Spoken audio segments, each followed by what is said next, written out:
Welcome to the 2024 Game Awards. Hey, Waldorf. What is it, Statler?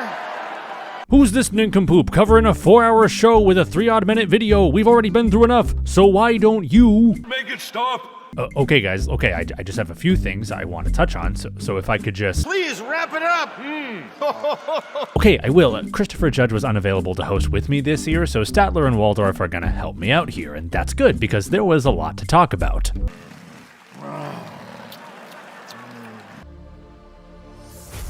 Oh, I'm gonna play that game, but I never actually got around to Witcher 3. Let me just start playing Witcher 1, I'll catch up in time, I'm sure. How do I get into the city? Where is the Skyrim map marker? How do I play this game? Yeah, what a moron! Look at him! Elden Ring Night Rain, that looks pretty cool. I'm almost done with Elden Ring myself. I just gotta get by this one guy before I move on. I'm almost there though. Okay, so what game has the letters I, C, and oh my god? If it's as good as the music, I am buying that. I don't even care. Stage fright looks very cool. Love how they set up the stage and Jeff is confused, so it's gonna be good. The Sonic racing game will be the first non-2D Sonic game I play, I bet. Outer Worlds 2 had my favorite reveal. Obsidian continues to be great. Okami 2 is gonna rule. Make the commercials stop! Yeah. Please! Oh, right, the awards. See, now I'm doing it. Balatro won 3 awards, which I like. I would have loved Animal Well to win 1, but just seeing Donkey and Billy Basso there was genuinely lovely. Indie games had a great year with Balatro leading the charge, and Local Thunk sending word to support other indie games was the perfect move. Also, as always, the orchestral performance is the peak of the show. The Balatro rendition gave me Tears of the Kingdom chills. It was amazing. Synth Guy is great, as is Flute Guy Pedro Estache, which is why I watched this show, to be honest. His instruments got smaller this year. I don't care if it's a gimmick. Dual-wielding flutes is a great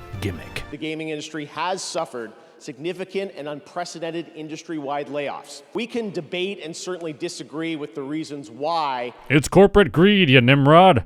Yeah! That stupid line aside, and some questionable people being on stage aside, and the entire ad-heavy presentation aside, and not directly calling out the companies responsible for those layoffs aside, it was kinda nice to see the Game Awards respond by actually giving people time, acknowledging the layoffs in a slightly more substantial way through the Game Changer Award, and slowly overall improving the quality of the show. I just hope the show will improve further from here. Look at him just standing there. What a maroon!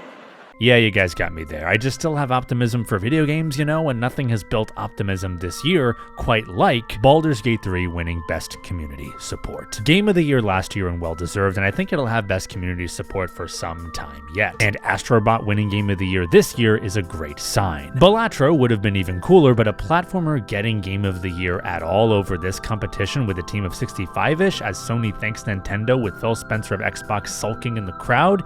Yeah, that just rules. But more than any ad or award, it's Sven Vinke's amazing speech, which I've linked below, that's the one must-see thing out of this year's Game Awards. I see people reducing this speech to a roast, and while it is important to call out bad practices, and that should continue, and see follow-through reactions, I actually read this speech more as a roadmap of where to go from here to indie developers and other studios, and what to demand for the audience, which I find very useful. 2024 was a standout year for indie games, and if the gradual improvement from last year's award show to this one is any indication, I hope the larger industry will continue to improve more than gradually into 2025.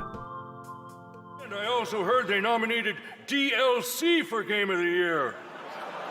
That's like giving a Lifetime Achievement Award to pre-order bonuses. Oh!